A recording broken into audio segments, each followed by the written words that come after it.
चलिए भारत के उत्तर पूर्व की ओर चलते हैं, असम के नीलाचल पहाड़ियों पर, जहां एक ऐसा मंदिर है जिसे सिर्फ पत्थर और आस्था का संगम कहना शायद अधूरा होगा। ये देश के सबसे बड़े और रहस्यमयी ऊर्जा केंद्रों में से एक माना जाता है, कामाख्या मंदिर। जी हाँ, ये वो जगह है जहां विश्वास और रहस्य के बीच की लकीर थोड़ी धुंधली पड़ जाती है। जरा सोचिए, एक ऐसी जगह जिसके बारे में ये तक कहा जाता है कि यहाँ सत्य की खोज आपको या तो सिद्ध बना देगी या फिर आप हमेशा के लिए गायब हो जाएंगे। ये बात ही अपने आप में बताती है कि यहाँ की ऊर्जा कितनी प्रचंड होगी, जिसे हर कोई शायद संभाल नहीं पाता। तो फिर सवाल यही उठता है कि आखिर कामाख्या में ऐसा क्या है? वो कौन सी शक्ति है जो इससे दुनिया का सबसे शक्तिशाली और हाँ, कुछ लोगों के लिए सबसे डरावना तांत्रिक केंद्र बनाती है? आइए आज इसी रहस्य की परतों को एक-एक करके खोलते हैं। कामाख्या का सबसे पहला और सबसे बड़ा रहस्य पता है क्या है? वो इसके गर्भगृह में ही छिपा है। और ये वो चीज है जो इसे भारत के हजारों मंदिरों से एकदम अलग खड़ा कर देती है। यहाँ देवी की कोई मूर्ति है ही नहीं। जी, मूर्ति की जगह यहाँ पूजा होती है एक पत्थर की, जिसका आकार योनि जैसा है, यानी जीवन और सृजन का परम प्रतीक। और सबसे हैरान करने वाली बात यह है कि एक भूमिगत झरने की वजह से ये पत्थर हमेशा 24 घंटे गीला रहता है। ये अपने आप में प्रकृति का एक जीता जागता चमत्कार है जो यहाँ हर पल हो रहा है।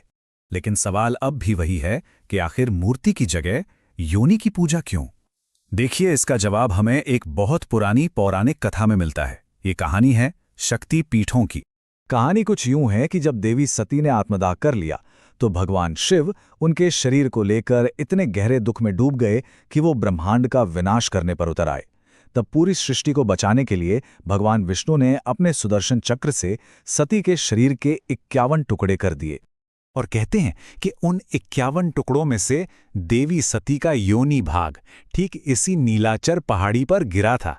और बस यही वजह है कि कामाख्या को सिर्फ एक मंदिर नहीं, बल्कि सभी शक्ति पीठों में सबसे ज्यादा जीवंत और सबसे शक्तिशाली माना जाता है। अब बात करते हैं मंदिर के एक ऐसे उत्सव की जो एक ऐसी प्राकृतिक प्रक्रिया का जश्न है जिसे हमारा समाज अक्सर पर्दे के पीछे रखने की कोशिश करता है या एक टैबू मानता है। ये त्योहार है अम्बुबाची मेला। हर साल जून के महीने में 3 दिनों के लिए मंदिर के दरवाजे पूरी तरह से बंद कर दिए जाते हैं। मान्यता यह है कि इस दौरान स्वयं देवी और उनके साथ पूरी धरती रजस्वला होती हैं और इस समय को आध्यात्मिक रूप से इतना शक्तिशाली माना जाता है कि देवी को पूरा एकांत दिया जाता है।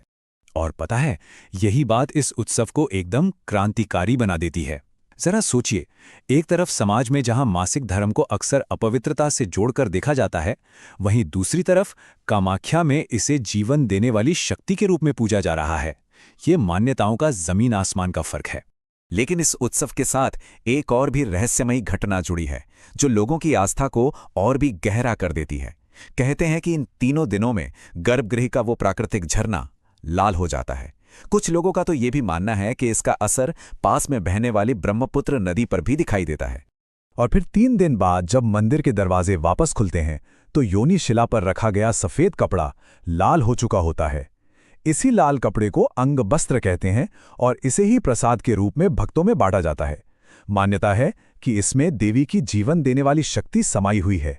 देखिए, कामाख्या सिर्फ एक शक्तिपीठ ही नहीं है, इसे तंत्र मंत्र की राजधानी भी कहा जाता है। ये वो जगह है जहां दुनिया भर से साधक और तांत्रिक अपनी शक्तियों को जगाने और सिद्ध करने आते हैं। इसीलिए तो अम्बुबाची मेले को तांत्रिकों का कुंभ भी कहते हैं। इतना ही नहीं, इसी मंदिर परिसर में 10 महाविद्याओं के भी मंदिर हैं, यानी देवी के 10 सबसे शक्तिशाली और रहस्यमयी स्वरूप। हर एक स्वरूप तांत्रिक शक्ति के एक अलग पहलू को दिखाता है और यही चीज इस जगह को तांत्रिक साधना के लिए बेजोड़ बना देती है। और रहस्य यहीं पर खत्म नहीं होता। यहाँ ये मान्यताएं भी बहुत गहरी हैं कि मंदिर के नीचे गुप्त गुफाओं और सुरंगों का एक पूरा जाल बिछा है, जहां पहुंचे हुए तांत्रिक और अघोरी दुनिया की नजरों से दूर सालों साल साधना करते हैं। कहा तो ये भी जाता है कि कुछ तो जीवित समाधि लेकर हमेशा के लिए ध्यान में लीन हो जाते हैं। अच्छा, अब हमें मंदिर के उस पहलू पर भी बात करनी होगी जो शायद सबसे ज्यादा विवादास्पद है, और वो है बलि की प्रथा। इस विषय पर तथ्यों, किंवदंतियों और आरोपों को अलग अलग समझना बहुत जरूरी है। तो देखिए, यहाँ पशु बलि जैसे बकरों या कबूतरों की बलि देना रोज के अनुष्ठानों का एक हिस्सा है। इसे देवी को प्रसन्न करने और मनोकामना पूरी करने का एक तरीका माना जाता है। वहीं दूसरी तरफ नर बलि ये कानूनी तौर पर पूरी तरह से प्रतिबंधित है, लेकिन इसका एक काला इतिहास रहा है और आज भी कभी-कभी गुप्त रूप से इसके होने के आरोप लगते रहते हैं। और ये एक स्थापित तथ्य है कि हर सुबह आम लोगों के लिए मंदिर के दरवाजे खुलने से पहले एक गुप्त स्थान पर पशु बलि दी जाती है। ये एक ऐसा अनुष्ठान है जो आज भी होता है, लेकिन आम नजरों से दूर। नरबली का इतिहास यहाँ वाकई बहुत पुराना और भयावह रहा है। इसकी जड़ें राक्षस नरकासुर के समय से जुड़ती हैं और बाद में अहोम राजाओं द्वारा भी इसका इस्तेमाल किया गया। आज, जैसा कि हमने कहा, कानूनन ये पूरी तरह से बैन है, लेकिन फिर भी इससे जुड़ी आपराधिक खबरें जब तब समाज को झकझोर देती हैं। लेकिन कामाख्या की शक्ति सिर्फ आशीर्वाद देने तक ही सीमित नहीं है। यहाँ की देवी का क्रोध यानी श्राप भी उतना ही शक्तिशाली माना जाता है। और यहाँ की कुछ कहानियां ऐसी हैं जिनका असर आज सदियों बाद भी महसूस किया जाता है। एक बहुत मशहूर कहानी है राजा नरनारायण की, जिन्होंने एक ऐसी जिद कर ली जो उन्हें बहुत भारी पड़ गई। उन्होंने देवी का नृत्य देखने की मांग कर डाली। देवी इस बात पर इतनी क्रोधित हुई कि उन्होंने पुजारी को पत्थर बना दिया और राजा के पूरे वंश को श्राप दे दिया। और कहते हैं कि आज भी उस राज परिवार का कोई भी सदस्य नीलाचल पहाड़ी की तरफ देखने तक की हिम्मत नहीं करता। एक और कहानी राक्षस नरकासुर की है, जो देवी से जबरदस्ती विवाह करना चाहता था।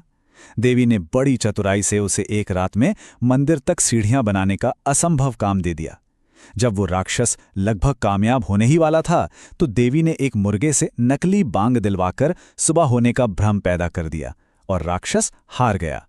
वो अधूरी बनी सीढ़ियां आज भी वहां मौजूद हैं, उस कहानी की गवाह बनकर। तो इन सभी रहस्यों, तांत्रिक साधनाओं और डरावनी कहानियों से परे अगर देखें, तो कामाख्या मंदिर एक बहुत गहरे सत्य का प्रतीक है।